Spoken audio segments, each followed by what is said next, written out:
Yes Shakir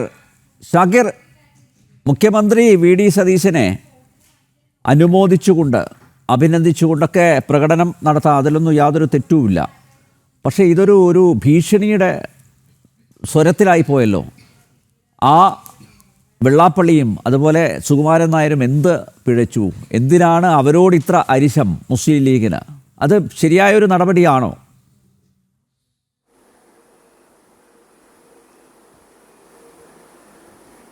അല്ല, അത് ശരിയായ നടപടിയല്ല. ഞാനിപ്പോൾ നിങ്ങൾ ശ്രീ അനിൽജിയുടെ വാട്സപ്പിലേക്കൊരു മെസ്സേജ് അയച്ചിട്ടുണ്ട്. നിങ്ങൾ ഓപ്പൺ ചെയ്ത് നിങ്ങൾക്ക് മനസ്സിലാവും. ആ പ്രകടനവുമായി ബന്ധപ്പെട്ട് യൂത്ത് ലീഗ് സംസ്ഥാന കമ്മിറ്റി, അവിടുത്തെ യൂത്ത് ലീഗ് കമ്മിറ്റിക്ക് നടപടി എടുത്തിട്ടുണ്ട്. അത് മുസ്ലിം ലീഗിൻ്റെ കൾച്ചറല്ല. അത് എന്താ പറയുക, ഏതോ ഒറ്റപ്പെട്ട കേസ് ആ വിളിച്ചു കൊടുത്ത ആൾക്ക് പറ്റിയിട്ടുള്ള ഒരു തെറ്റായിരിക്കാം. അതിന് ഇന്ന് ഉടനെ തന്നെ യൂത്ത് ലീഗ് സംസ്ഥാന കമ്മിറ്റി നടപടിയെടുത്തു, വാർത്താമാധ്യമങ്ങൾക്ക് കൊടുത്തിട്ടുണ്ട്. ഞാൻ നിങ്ങൾക്ക് അതിൻ്റെ കോപ്പി ഇപ്പോൾ അയച്ചിട്ടുണ്ട്. അപ്പോൾ ഇന്ന് കേരളത്തിൻ്റെ ഒരു പുതിയ മുഖ്യമന്ത്രി, എല്ലാവരും ആഗ്രഹിച്ച ഒരു മുഖ്യമന്ത്രിയെ AICC നിയോഗിച്ചു. ആ AICC നിയോഗിച്ച മുഖ്യമന്ത്രിയെ മലയാളികളാകെ ഇരു കൈകളും നീട്ടി സ്വീകരിച്ചു. ചില സ്ഥലങ്ങളിൽ പ്രതിഷേധം ഉണ്ടാകുമെന്ന് പലരും പ്രതീക്ഷിച്ചിരുന്നു. പക്ഷേ ഒരു പ്രതിഷേധവും ഉണ്ടായില്ല. എല്ലാ വിഭാഗം ആളുകളും വളരെ സന്തോഷത്തോടെ ഏറ്റുവാങ്ങി. നേരത്തെ ചില ആളുകളൊക്കെ മുഖ്യമന്ത്രിമാരാകുമെന്ന് പ്രതീക്ഷിച്ച ആളുകൾ പോലും, അവരും അവരെ പിന്തുണച്ചിരുന്ന ആളുകളും വി ഡി സതീശനെ അഭിനന്ദിച്ചുകൊണ്ട് വൈകുന്നേരം മാധ്യമങ്ങളെ കണ്ടു. നല്ലൊരു ദിവസമാണ്. ഇനി ഇവർക്ക് ഭരിക്കാനുള്ള നമ്മൾ അവസരം കൊടുക്കുക. എന്തെങ്കിലുമൊക്കെ പോരായ്മകൾ വന്നാൽ അത് ചൂണ്ടിക്കാണിക്കാൻ നിൽക്കുക എന്നല്ലാതെ തുടക്കത്തിലെ ഏതെങ്കിലും നെഗറ്റീവ് എടുത്ത് ദയവായി പ്രചരിപ്പിക്കാതിരിക്കുക. നമ്മൾ ഏതെങ്കിലും ഉത്തരവാദപ്പെട്ട രാഷ്ട്രീയ പാർട്ടി എന്നുള്ള നിലക്ക് സമൂഹത്തിൽ ദോഷകരമായി ബാധിക്കുന്ന ഒരു സംഗതിയെയും അത് ബന്ധപ്പെട്ട പാർട്ടിയോ അല്ലെങ്കിൽ മുന്നണിയോ പ്രോത്സാഹിപ്പിക്കുന്ന പ്രശ്നമില്ല. തെറ്റിനെ തെറ്റായി തന്നെ കാണും. ചെറിയ തെറ്റുപോലും അത് സമൂഹത്തിൽ ഏതെങ്കിലും തരത്തിൽ പ്രശ്നങ്ങൾ ഉണ്ടാക്കാൻ സാധ്യതയുണ്ടെങ്കിൽ അതിനെ കർശനമായി നേരിടുന്ന പാർട്ടിയാണ് ഇന്ത്യൻ യൂണിയൻ മുസ്ലിം ലീഗ്. അതുകൊണ്ട് തന്നെ മുസ്ലിം ലീഗിനെ എല്ലാവർക്കും അറിയാം. എല്ലാവരോടും സാഹോദര്യത്തോടെ സൗഹൃദത്തോടെ കഴിയുന്ന ആളുകളാണ്. വെള്ളാപ്പള്ളി നടേശൻ്റെ പ്രവർത്തനങ്ങളിലേക്ക് ശക്തമായ വിയോജിപ്പുണ്ട്. അദ്ദേഹത്തിൻ്റെ വർഗീയ പരാമർശങ്ങളോട് ശക്തമായ പ്രതിഷേധമുണ്ട്. അത് ജനാധിപത്യ മാർഗത്തിൽ ഞങ്ങൾ പ്രകടിപ്പിക്കാറുണ്ട്. അത് ഇനിയും പ്രകടിപ്പിക്കും. എന്നാൽ വ്യക്തിപരമായി ഏതെങ്കിലും ആളുകളെയോ സമുദായത്തെ അധിക്ഷേപിക്കുന്നതിനോടോ ആ തരത്തിൽ കാണുന്നതിനോടോ ഞങ്ങൾക്ക് യോജിപ്പില്ല എന്നുള്ളത് പറയാൻ ഞാൻ ആഗ്രഹിക്കുകയാണ്. ഓക്കെ, ഷാക്കിർ, ഇവിടെ വി ഡി സതീശൻ മുഖ്യമന്ത്രി ആയതിൽ ലീഗിന് പ്രത്യേക സന്തോഷമില്ല. കാരണം മുസ്ലിം ലീഗിൻ്റെ പ്രത്യേകിച്ച് പാണക്കാട് നിന്നുള്ള സമ്മർദ്ദത്തെ തുടർന്നല്ലേ ഒടുവിൽ കോൺഗ്രസ് ഹൈക്കമാൻഡ് വി ഡി സതീശനെ മുഖ്യമന്ത്രിയാക്കിയത്. അതൊരു യാഥാർത്ഥ്യമല്ലേ, ഒരു വസ്തുതയല്ലേ ഷാക്കിർ?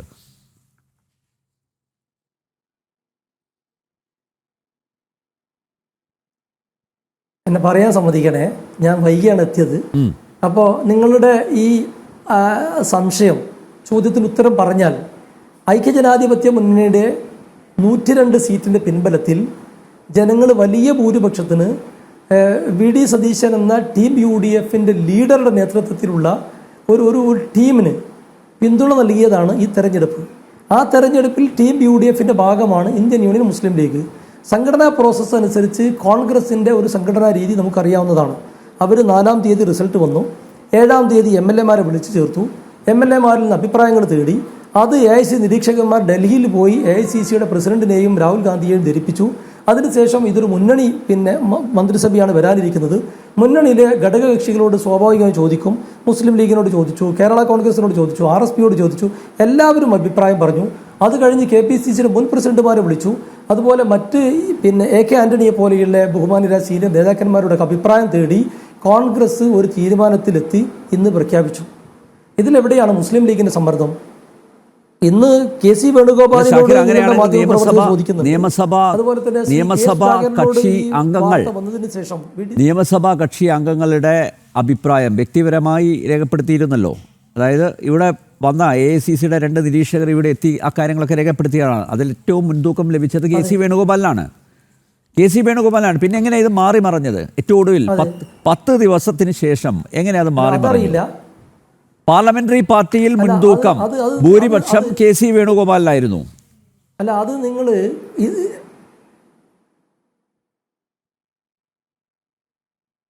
നിങ്ങൾ മനസ്സിലാക്കേണ്ടത് കോൺഗ്രസിന്റെ സംഘടനാ രീതി, അവർ ഏതൊക്കെ കാര്യങ്ങളാണ് മുഖവിലക്കെടുത്തത്, എന്തൊക്കെയാണ് പരിഗണിച്ചത് എന്നുള്ളത് അവർക്കേ അറിയുള്ളൂ. നമ്മളെ സംബന്ധിച്ചിടത്തോളം ഇത് എന്താ പറയുക പരസ്യമായിട്ടുള്ള സംഗതികളാണ്.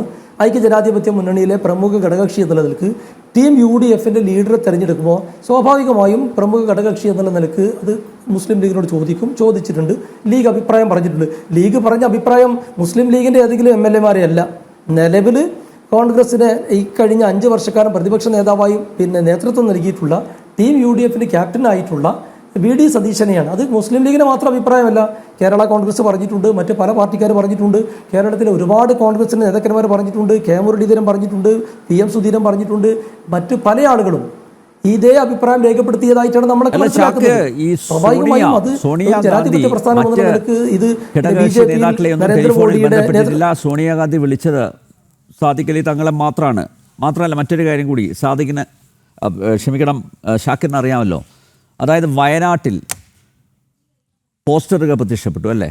ഇപ്പം നേരത്തെ ശ്യാം അത് ചൂണ്ടിക്കാണിച്ച് അത് ഇംഗ്ലീഷിൽ തന്നെയായിരുന്നു. അതായത് ഹൈക്കമാൻഡ് അറിയണം, VD സതീശനെ മുഖ്യമന്ത്രിയാക്കുന്നില്ലെങ്കിൽ ഇനി പ്രിയങ്ക അങ്ങോട്ടേക്ക് വരണ്ട, വയനാട്ടിലോട്ട് വരണ്ട, ഞങ്ങൾ ഒരു കാരണവശാലും സഹകരിക്കില്ല എന്നൊരു കൃത്യമായിട്ടുള്ളൊരു മെസ്സേജ് നൽകിയില്ലേ, ഒരു മുന്നറിയിപ്പ് നൽകിയില്ലേ? അപ്പോൾ ഒരു സമ്മർദ്ദ ശക്തിയായി മുസ്ലിം ലീഗ് മാറി എന്നത് തന്നെയല്ലേ, അതല്ലേ അതിന്റെ ഒരു ശരി? ആ സമ്മർദ്ദത്തിന് ഹൈക്കമാൻഡ് കീഴ്പ്പെട്ടു, വഴങ്ങി. എന്താ ബന്ധം? അല്ല ഞാൻ ചോദിക്കട്ടെ, അല്ല അന്ന് ആ തെറ്റാണ് നിങ്ങൾ പറയുന്നത്. നിങ്ങൾക്ക് ഞാൻ ചോദിക്കട്ടെ, ആ പോസ്റ്റർ ആരുടെ പോസ്റ്ററാണ്? മുസ്ലിം ലീഗിൻ്റെതാണോ? ഇപ്പൊ കഴിഞ്ഞ ദിവസം CPMന്റെ ഒരു പ്രമുഖ നേതാവ് KC വേണുഗോപാലിന്റെ ഫ്ലെക്സ് വെച്ച് പോകുന്നത് നിങ്ങൾ മാധ്യമപ്രവർത്തകരല്ലേ പുറത്തു കൊണ്ടുവന്ന്? അത് ലീഗോ കോൺഗ്രസ് അല്ല. വയനാട്ടിൽ നിന്നും ഇത് ഒരു ജനാധിപത്യ സംവിധാനത്തിൽ നിന്നും തെരഞ്ഞെടുപ്പിന്റെ റിസൾട്ട് വന്ന് MLA കൂടി ആരുടെ സപ്പോർട്ട് കിട്ടണം? കൂടുതലായിട്ട് ആരുടെ സപ്പോർട്ടാണ്, പിന്തുണയാണ് കിട്ടേണ്ടത്? വയനാട്ടിൽ നിന്നും കോൺഗ്രസിന്റെ പ്രതിനിധിക്ക് ജയിച്ചു കയറണമെങ്കിൽ വോട്ടർമാരുടെ സപ്പോർട്ട് കിട്ടണം. ഇപ്പൊ വയനാട്ടിലെ പ്രിയങ്ക മാത്രമല്ല, വയനാട്ടിലെ പ്രിയങ്ക വലിയൊരു വിഭാഗം, ഭൂരിപക്ഷം, പിന്നെ ഈ VD സതീശൻ ഭൂരിപക്ഷം ആരാണ്? അല്ല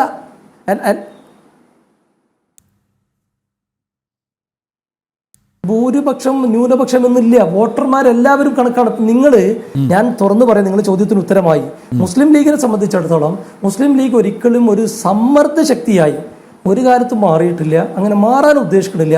പക്ഷേ ന്യായമായ സംഗതികൾ ഒരു മുന്നണിയുടെ ടീം ലീഡറെ തിരഞ്ഞെടുക്കുമ്പോൾ കോൺഗ്രസ് അഭിപ്രായം ചോദിക്കുകയാണ്. ഇന്ന് PJ ജോസഫ് നിങ്ങളെ മാധ്യമപ്രവർത്തകരോട് പറഞ്ഞൊരു സംഗതി ശ്രീ അനിൽ നമ്പർ ശ്രദ്ധിച്ചോ? ഞങ്ങളോട് ഘടകകക്ഷി എന്നുള്ളതിൽ ചോദിച്ചാൽ ഞങ്ങൾ അഭിപ്രായം പറഞ്ഞ് തെറ്റുണ്ടോ ശ്രീ PJ ജോസഫ് ചോദിച്ചില്ലേ? അത് തന്നെയാണ് മുസ്ലിം ലീഗിനോട് AICC നിരീക്ഷകന്മാർ അഭിപ്രായം ചോദിച്ചു, ലീഗ് അഭിപ്രായം പറഞ്ഞു. അതുപോലെ മുസ്ലിം ലീഗിനോട് മാത്രമല്ല MLA പുറമെ ഞാൻ നേരത്തെ പറഞ്ഞല്ലോ, പഴയ KPCC പ്രസിഡന്റുമാരെ വിളിച്ചു, അതുപോലെ തന്നെ UDFന്റെ കൺവീനറെ വിളിച്ചു. ഒരുപാട് ആളുകളുമായി ഇവർ ആശയവിനിമയം നടത്തിയിട്ടുണ്ട്. ആ ആശയവിനിമയത്തിന്റെ പുറത്താണ് കേരളത്തിൽ ഇപ്പോഴത്തെ സാഹചര്യത്തിൽ ഐക്യജനാധിപത്യ മുന്നണിക്ക് കേരളത്തിലെ പുതിയ സർക്കാരിന് നേതൃത്വം നൽകാൻ ഏറ്റവും മിടുക്കനായിട്ടുള്ള വ്യക്തി ശ്രീ VD സതീശനാണ്. അങ്ങനെയാണ് AICC അദ്ദേഹത്തെ തെരഞ്ഞെടുക്കുന്നത്. ആ തെരഞ്ഞെടുപ്പിനെ നേരത്തെ അങ്ങനെ പരിഗണനാ ലിസ്റ്റിലുണ്ടായിരുന്ന നിങ്ങളൊക്കെ വ്യാഖ്യാനിച്ചിട്ടുള്ള ശ്രീ KC വേണുഗോപാലാവട്ടെ, മറ്റ് UDFിലെ ഒരു ഘടകകക്ഷി എന്ന നിലയിൽ മുസ്ലിം ലീഗിന്റെയും അതുപോലെ കേരള കോൺഗ്രസിന്റെ ഒക്കെ അഭിപ്രായം തേടാം. ജമാഅത്തെ ഇസ്ലാമി എന്തുകൊണ്ടാണ് ഇത്രയും ആഹ്ലാദിക്കുന്നത്, സന്തോഷിക്കുന്നത്? VD സതീശനെ മുഖ്യമന്ത്രി സ്ഥാനത്തേക്ക് കൊണ്ടുവന്നതിൽ ജമാഅത്തെ ഇസ്ലാമിയുടെ പങ്ക് എന്താണ്?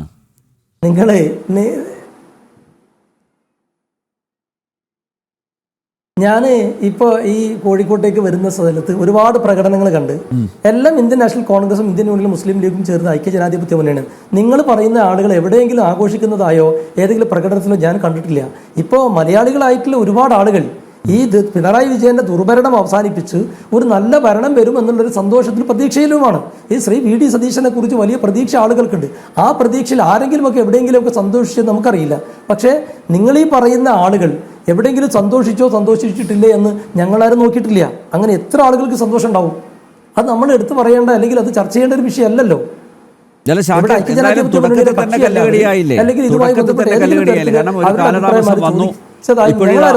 ഇപ്പോഴാ കോൺഗ്രസിൽ ഒരുപക്ഷെ ഇല്ലല്ലോ, തുടക്കത്തിൽ തന്നെ മനോഹരമായില്ലേ? എങ്ങനെ മനോഹരായി? 10 ദിവസം മാരത്തോൺ ചർച്ചയായിരുന്നില്ലേ, പിന്നെ എങ്ങനെ മനോഹരമാവുന്നത്? ജനാധിപത്യത്തിന്റെ സൗന്ദര്യമാണെന്നൊക്കെ പറഞ്ഞു പിടിച്ച്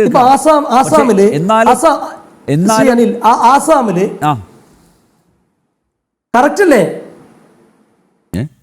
ഏറ്റവും ഒടുവിലാണ് കേരളത്തിലാണ് ഒരു ഏറ്റവും കാര്യം കൂടുതൽ മന്ത്രിസഭ സൂചിപ്പിക്കട്ടെ. രൂപീകരിക്കപ്പെടാൻ ഇപ്പോൾ പോകുന്നത്. അസമില് ബാക്കി ബി എല്ലാ ജെ സ്ഥലത്തും പിയുടെ സത്യപ്രതിജ്ഞ ഗവൺമെന്റ് കഴിഞ്ഞു. ഒരു സെക്കൻഡ്, നാല് സംസ്ഥാനങ്ങളിൽ സത്യപ്രതിജ്ഞ കഴിഞ്ഞു. ഒരു മിനിറ്റ് ഒരു മിനിറ്റ് അസാമില് 3-ാം തവണയാണ് തുടർച്ചയായി ബി ജെ പി ഗവൺമെന്റ് അധികാരത്തിൽ വരുന്നത്.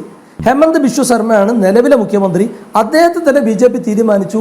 ഈ 2 ദിവസം മുമ്പാണ് അദ്ദേഹം സത്യപ്രതിജ്ഞ ചെയ്തത്. അതായത് നിലവിലെ മുഖ്യമന്ത്രിയാണ്, ബി ജെ പി അധികാരത്തിൽ തുടരുകയാണ്, അവർക്ക് ആ തരത്തിൽ ഒരു പ്രശ്നവുമില്ല. എന്നിട്ട് മെനിയാന്നാണ് അവർ സത്യപ്രതിജ്ഞ ചെയ്തിട്ടുള്ളത്. അതുപോലെ ഇത് 10 വർഷത്തിന് ശേഷം ഐക്യജനാധിപത്യ മുന്നണി ഒരു ഗവൺമെന്റ് വരുന്നു. കോൺഗ്രസിന് നമുക്ക് എല്ലാവർക്കും അറിയാം, കോൺഗ്രസിൽ ഒരു പ്രത്യേക ജനാധിപത്യമാണ്. അതിൽ സ്ഥാനം ആഗ്രഹിക്കുന്നവരുണ്ട്, അതിനുവേണ്ടി പരിശ്രമിക്കുന്നവരുണ്ട്, അതിൽ പിന്നെന്താ പറയുക ആവശ്യങ്ങളുമായി പലതരത്തിൽ സമീപിക്കുന്നവരുണ്ട്. അതിന് അവർക്ക് പിന്തുണ നൽകുന്ന ആ പാർട്ടിക്കകത്തെ ആളുകളുണ്ട്. നിങ്ങൾ നോക്കുക, സാധാരണഗതിയിൽ ഇതേപോലെ 3 ആളുകളുടെ പേര് വന്ന് ഒരുപാട് ചർച്ചകൾ നടത്തി ഏതെങ്കിലും ഒരാളെ പ്രഖ്യാപിച്ചാൽ ഒരുപാട് കോൺഗ്രസിന്റെ നേതാക്കന്മാർ പരസ്യമായി പ്രകടനം നടത്താറുണ്ട്, മാധ്യമങ്ങളെ കാണാറുണ്ട്, കോൺഗ്രസിന്റെ പല സ്ഥലങ്ങളിൽ പ്രകടനം ഉണ്ടാകാറുണ്ട്. ഈ സെക്കൻഡ് വരെ ജനൻ ടിവിക്കോ വേറെ ഏതെങ്കിലും മാധ്യമ സ്ഥാപനത്തിനോ ഒരു വിഷ്വൽസ് ഇതിനെതിരെ പ്രതിഷേധിക്കുന്നതിന് കാണിക്കാൻ പറ്റിയോ? ഏതെങ്കിലും നേതാവ് ഇതിനെതിരെ പ്രതിഷേധിച്ചോ? സി വേണുഗോപാൽ ആദ്യം പറഞ്ഞു ഞാൻ എൻ്റെ എല്ലാവിധ പിന്തുണയും നൽകും. ശ്രീ കെ സുധാകരൻ പറഞ്ഞു, എല്ലാ നേതാക്കന്മാരും. ആര്? ഇല്ല, ചില MLA-മാരൊക്കെ പ്രതികരിച്ചിട്ടുണ്ട്. മുഖ്യമന്ത്രിയാക്കാത്തതിലുള്ള പ്രതിഷേധം അറിയിച്ചിട്ടുണ്ട്, മാധ്യമങ്ങളോട് തുറന്ന് പറഞ്ഞിട്ടുണ്ട്. പഴകുളം മധു ഉൾപ്പെടെ അവരുടെ പ്രതികരണം അറിയിച്ചിട്ടുണ്ട്. അല്ല പഴകുളം മധു പറഞ്ഞത് എന്താണ്? പഴകുളം മധു പറഞ്ഞ് നമ്മൾ കേട്ട്. അദ്ദേഹം പറഞ്ഞത് എന്താണ്? ഈ കോൺഗ്രസിന്റെ തീരുമാനത്തെ തള്ളി പറയുകയോ VD സതീശനെതിരെ വല്ലതും പറഞ്ഞോ? ഈ തീരുമാനം അംഗീകരിക്കില്ലെന്ന് പറഞ്ഞോ? അദ്ദേഹം ഉൾപ്പെടെ 62 ആളുകൾ ഇപ്പോ അദ്ദേഹത്തിന് പിന്തുണ കൊടുത്ത് ആ പിന്തുണയുമായി ഈ VD സതീശനും സണ്ണി ജോസഫ് ഉൾപ്പെടെയുള്ള ആള് ഇപ്പൊ നമ്മുടെ ഗവർണറെ കണ്ടുകൊണ്ടിരിക്കുകയാണ്. ഒരാൾക്കും ഒരു പ്രതിഷേധമില്ല. നിങ്ങളൊക്കെ വലിയ പ്രതീക്ഷയിൽ കാത്തിരുന്നു. ഏതെങ്കിലും തരത്തിൽ പൊട്ടിത്തെറികൾ ഉണ്ടാവും, പ്രശ്നങ്ങൾ ഉണ്ടാവും. ഒരു പ്രശ്നം ഉണ്ടായിട്ടില്ല. കോൺഗ്രസ് ആകെ മാറിയെന്നേ. കോൺഗ്രസിന് ജനാധിപത്യം നമ്മൾ കണ്ടുപഠിക്കേണ്ടത്. നിങ്ങൾ BJP-യുടെ സിസ്റ്റം നോക്ക്, അല്ലെങ്കിൽ CPM-ന്റെ സിസ്റ്റം നോക്ക്. അത് ശ്രീ നരേന്ദ്രമോദി പറയുന്നത് അപ്പാടെ വിഴുങ്ങുന്ന ഒരു സമീപനമാണ് BJP-യിൽ. ശ്രീ പിണറായി വിജയൻ എന്താണോ തീരുമാനിക്കുന്നത് ഏകാധിപത്യ സ്റ്റൈലിൽ അത് MV ഗോവിന്ദനോട് പറയുന്നു, അദ്ദേഹം പാർട്ടിയിൽ അടിച്ചേൽപ്പിക്കുന്നു. കോൺഗ്രസിലും ഐക്യജനാധിപത്യ മുന്നണിയിലും ഒന്നും അങ്ങനെയല്ല. അത് ജനാധിപത്യ രാഷ്ട്രീയ പ്രസ്ഥാനങ്ങളാണ്. ഓക്കെ, എന്തായാലും ജനാധിപത്യം വരും ദിവസങ്ങളിൽ പൂത്തുലയട്ടെ ഷാക്കിർ.